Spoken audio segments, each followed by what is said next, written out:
look at something that troubles a lot of folks today. In the book of Exodus, of course, we've talked about leaving Egypt under the leadership of Moses. And quite honestly, the children of Israel were pretty reluctant to follow Moses. And what we're going to cover tonight is the first 3 months of wandering in the wilderness. Now, it's not all wilderness. It's actually from the time that they left Egypt, passing through the Red Sea, and then, of course, filling out the 3 months. I want us to turn to the 15th chapter, and we're not going to read these 4 chapters, but we're going to read some examples of some of the things that took place. In Exodus chapter 15, beginning in verse 23, the historian Moses said, "And when they came to Marah, they could not drink the waters of Marah, for they were bitter, therefore the name of it was called Marah, which means bitterness. And the people murmured against Moses, saying, What shall we drink? And he cried unto the Lord, and the Lord showed him a tree, which when he had cast it into the waters were made sweet. There he made for them a statute and an ordinance, and there he proved them." And we're not going to read any further, but I want you to keep in mind the phrase, he proved them. Now let's go to the 16th chapter, and we want to begin here in verse 1. This is some time later, and they began their journey again, and they came from Elim, and all the congregation of the children of Israel came into the wilderness of Sin, which is between Elim and Sinai, on the 15th day of the 2nd month after their departing out of the land of Egypt. So we've already encompassed 1 month, and we're on the 15th day of the 2nd month. Verse 2, "And the whole congregation of the children of Israel murmured against Moses and Aaron in the wilderness. And the children of Israel said unto them, Would to God we had died by the hand of the Lord in the land of Egypt, when we sat by the flesh pots, and when we did eat bread to the full.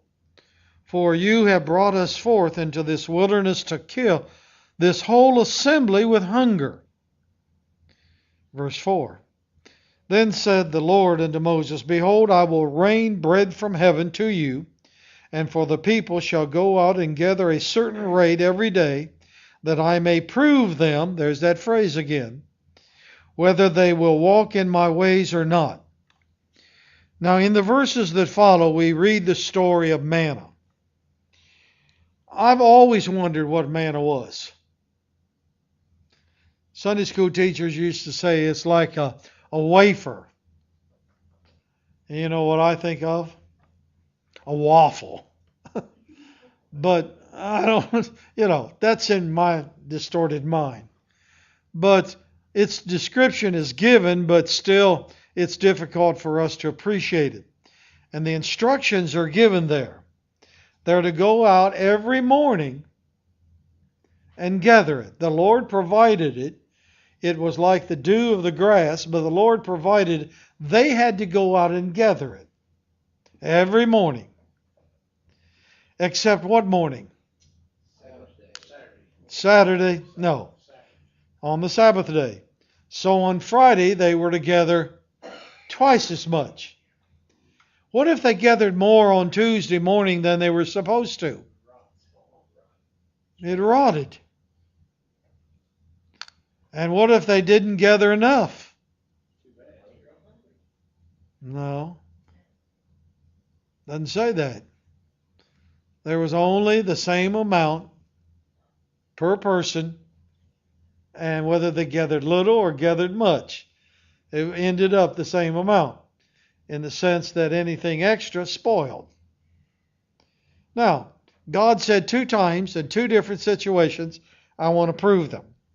Now let's move down to verse 13 in the same 16th chapter. This introduces us to the meat, which was quail. Now, quail, we have that. I don't know that it's the same kind, but it's white meat, and it's not bad. Tastes pretty good. I let a man hunt on my farm one time in Tennessee, and he got a bunch of quail, and he brought them into Peggy, and for the first time in her life, she cooked some quail. And of course, the quail, and here's the reading, verse 13. And it came to pass that at evening the quail came up and covered the camp, and all the morning the dew lay around about the host. And when the dew that lay was gone up, behold, upon the face of the wilderness there lay a small round thing, as small as the hoar frost on the ground, the white frost, in other words. And when the children of Israel saw it, they said one to another, It is manna, for they knew not what it was. And Moses said unto them, This is the bread which the Lord hath given to you. This is the thing which the Lord hath commanded. Gather it every man according to his eating. And Omar, to the number of your persons, take ye every man for them which are in his tents. And the children of Israel did so, and gathered some more and some less. And when they did measure it out, King James said, did mete it with an omer, he that had gathered much had nothing over, and he that had gathered little had no lack. They gathered every man according to his eating. And Moses said, Let no man leave it, till the morning. In other words, eat it. No leftovers. That's what I try to tell Peggy. It's a biblical command. No leftovers. Verse 20. Notwithstanding, they hearkened not unto Moses, but some of them left of it until the morning, and it bred worms, and stank, and Moses was angry with them. Okay? Now, let's go down to verse 27. Same chapter. Now, of course, this is about gathering twice the amount on Friday for Saturday. And it came to pass, there went out some of the people on the seventh day, the Sabbath day, for to gather, and they found none. And the Lord said unto Moses, How long refuse you to keep my commandments and my laws? Now, I have a purpose in reading all of this, so let's go to the 17th chapter now. They're moving again, and all the congregation of the children of Israel journeyed from the wilderness of Zin. After their journeys, according to the commandment of the Lord, and pitched in Rephidah, and there was no water for the people to drink. Therefore the people did chide, or murmur, with Moses, and said, Give us water that we may drink. And Moses said unto them, Why chide ye with me? Wherefore do you tempt the Lord? And the people thirsted there for water, and the people murmured against Moses, and said, Wherefore is this that thou hast brought us up out of Egypt to kill us, and our children and our cattle with thirst? And Moses cried unto the Lord, saying, What shall I do unto this people? They be almost ready to stone me. Now let's move over to the 19th chapter. We want to start in verse 3. Well, let's read the first verse. In the 3rd month, when the children of Israel were gone forth out of the land of Egypt, the same day came they into the wilderness of Sinai. For they had departed from Rephidim, and were come to the desert of Sinai, and had pitched in the wilderness, and there Israel camped before the mountain. And Moses went up unto God, and the Lord said unto him out of the mountain, saying, Now I'm going to continue reading here just a little bit more, but this is, of course, the time that God came down on Mount Sinai, gave Moses the 10 Commandments. These are the instructions that precede that event. Verse 3. Moses went up into the mountain, and God called unto him out of the mountain, saying, Thus shalt thou say to the house of Israel, and tell the children of Israel, Ye have seen what I did unto the Egyptians. It's interesting that the mass of people that were there, probably 1,000,000 of them, had actually seen with their own two eyes what God had done to the Egyptians. The only ones that had not were the babies that were born during that 3-month period. He says, You've seen what I've done unto the Egyptians, and how I bear you on eagle's wings. Have you ever heard a preacher preach a sermon, being carried on the wings of angels? This is where it comes from. And he brought you unto myself. Now therefore, if you will obey my voice indeed, and keep my covenant, then you shall be a peculiar treasure unto me above all people, for all the earth is mine. And ye shall be unto me a kingdom of priests, a holy nation. These are the words which thou shalt speak unto the children of Israel. Verse 7.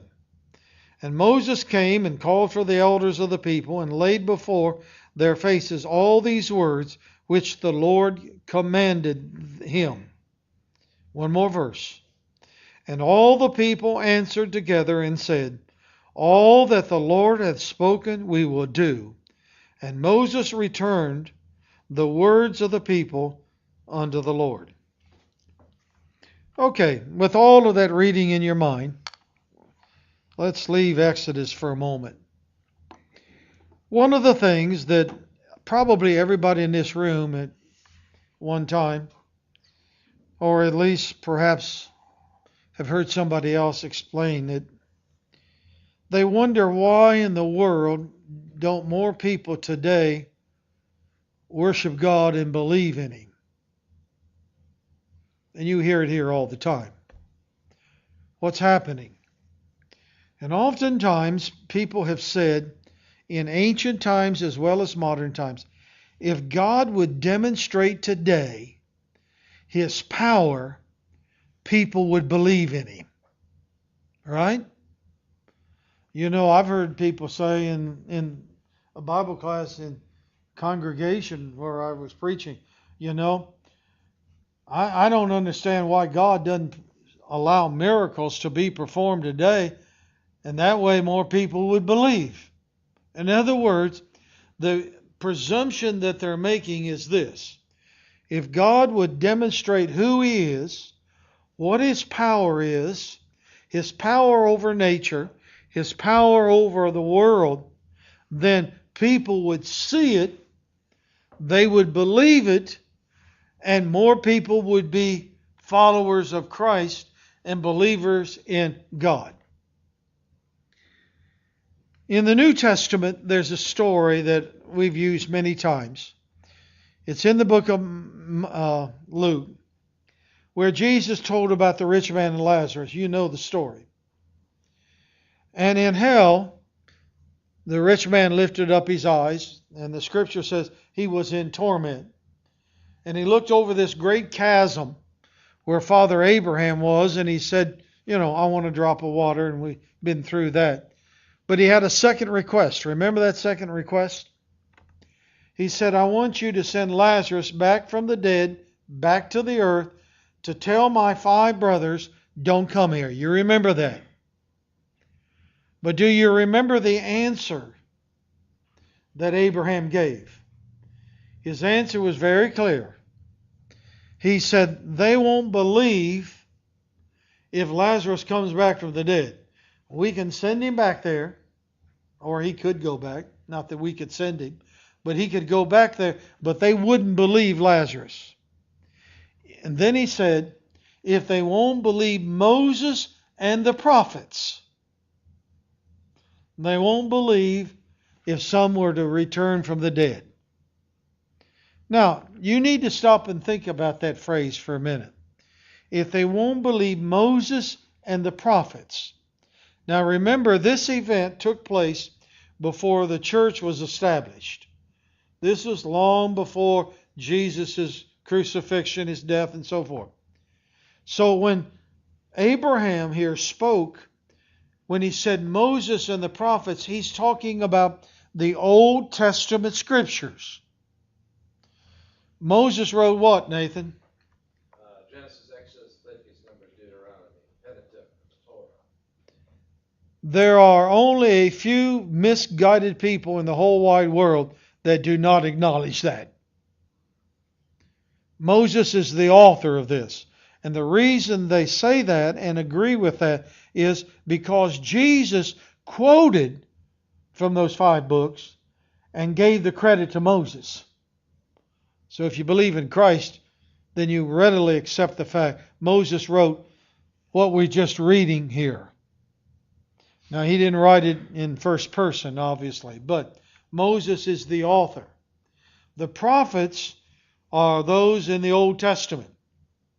Do you know that David is referred to as a prophet? Then there are the major prophets, Jeremiah being one of them, Isaiah, and a host of others. And then you have all those, what we commonly call minor prophets. You know, I don't like that phrase, major and minor prophets. You know why? When we talk about the major leagues and the minor leagues, when you tell a little boy in class who understands major and minor, minor is not important, major is, right? You know. But that's not a Bible term, that's a man-made term. The only difference is a major prophet has a long book and a minor prophet has a short one. That's it. But notice, Abraham said, if they don't believe Moses and the prophets, they won't believe one if he were returned from the dead. Now, let's go back to what we just read. We're not going to read it again. In the book of Exodus. In the last reading, God is preparing the people for his appearance to Moses in a form, in a cloud form, in a fire form on Mount Sinai. The instructions, and we didn't read them, the instructions are these. You don't go near the mountain. They set a boundary. You don't let your cow wander over there. If she does, she's what? She's dead. What if you wander over there? You're dead. Let your children wander over there. They're gone. You don't do that because God's coming. And there were other instructions. Now, notice the last verses that I read to you. I didn't read all the instructions, I know that. But notice that Moses went to the elders of the people and told them what the instructions were, told them what was going to happen. And of course, in the verses that follow, God, and you know, God's a spirit, and this is difficult for anybody, including myself, to try to verbalize it, but God came to meet with Moses. And what happened? Well, the earth shook. What else happened? There was a fire. And the scripture says the people were frightened. Not once, several times. They saw with their own eyes, right, what had been told them was going to happen when God met Moses. Saw it. They felt it. They heard the thunder.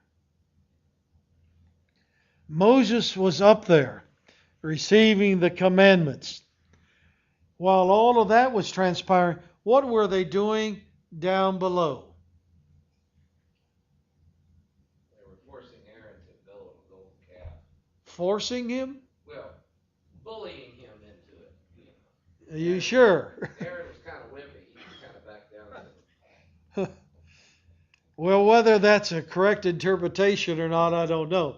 But anyway, in the end, they persuaded him to do it. And he did it. What did we just read here in this last chapter? Look at the verses. All that the Lord hath spoken, we will do. Now, He told them not to murmur and complain, did they? We read the verses. They complained about the manna. Don't take any more than you should. Did they? Yes. And it was destroyed.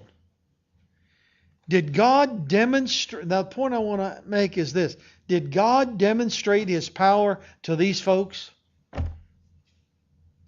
If there were any human beings that ever existed on the face of this earth, it were those people who were slaves in Egypt, who were led out of Egypt up to the Mount Sinai. They saw things that no human eyes had ever seen. And no human eyes have seen them since. In other words, God demonstrated His power. They saw it. They heard. They felt the earth shake. They saw the dead of the firstborn in Egypt. They saw the frogs. They saw the lice. They saw the lightning. They saw the hail. They saw the parting of the Red Sea. These folks had seen it all. God demonstrated His power to these people. Now, He's not demonstrated that power since to us. But it's recorded here, right? Now, what did I'll get it in a minute. It's been a long day. What did Abraham say? If they won't believe Moses and the prophets, there's no need to send the folks that have died 100 years ago down to this earth and say, hey, I'm your great-great-granddaddy.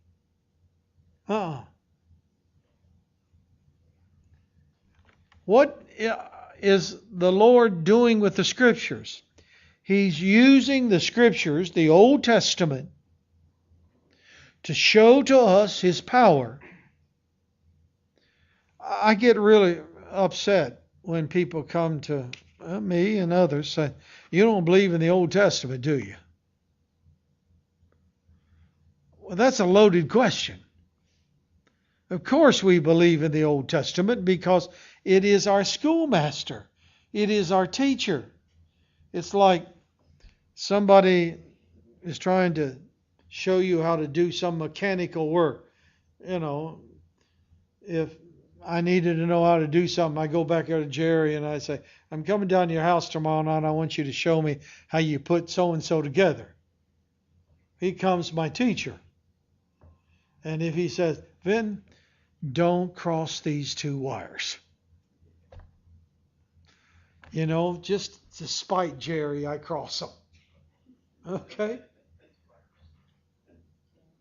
What would you call me? Don't say it. Here are people who we've just read it. We're going to do everything the Lord said. And what did they do? Just the opposite. I wanted to bring this to your attention tonight because, look, how many atheists were there in all of this? There weren't any. Very few, if any. They acknowledged God. They'd seen it. How many rebels were there? That's not strong enough word, Nathan. So you bring it to America today, we've got the same demonstration of God's power right here in front of us. And we still have people who say, yeah, you know, it's like Jonah and the flood. There really wasn't a flood.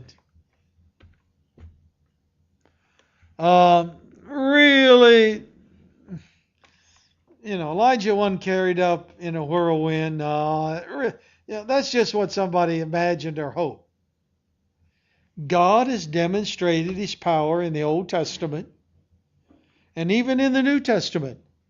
He demonstrated His power by allowing the apostles for a period of time, and some others, to perform miracles, right? Because that's exactly what the Gospel of John says at the end. These things were done that you might believe, what? That Jesus is the Son of God. Old Testament demonstrates the existence of and the power of God. I have a New Testament at home, little one that I like because it's easy to handle. And, a lot of people say, you don't need the Old Testament. But you do. Because it's our schoolmaster. It's a demonstration of who God is. These people heard, they saw the miracles, they witnessed the power, but they were still rebels. And there will always be till the Lord comes again. But then, when the Lord comes again, it says every tongue will acknowledge. But until that time. Anybody comment, question? I was thinking about all of this as I was reading in Exodus the other evening, and I thought, this is what we really need to talk about. Well, I hadn't actually thought about it, but it seemed like the vast majority of the people involved in Jesus' death were not atheists. Or what? Were not atheists. Oh. Most of them, a great many of them appear to be very religious, quote unquote. But and yet, you didn't call them atheists, but they're what? They're rebels. they're rebels. Yeah. Because the Old Testament prophesied the coming of the Messiah, right? And they gave his characteristics. No, we don't. It's like the woman at the well in Sunday school class this morning. She's a Samaritan, but she said, I know that Christ is coming and he's going to tell us all things. And then when she went back in town, which we didn't talk about this morning, she said, I have found him. He's here. Was she a rebel? No. But the ones you're talking about were. Anybody else comment? Well, thank you. And next Sunday evening, Lord willing, we want to talk about the Ten Commandments. There's a lot to be said, but thank you. Take your hymn books and turn to 713, which is what? Make me new. Okay. And if you have a need that you want to share with us this evening, do so while we stand and sing that, please.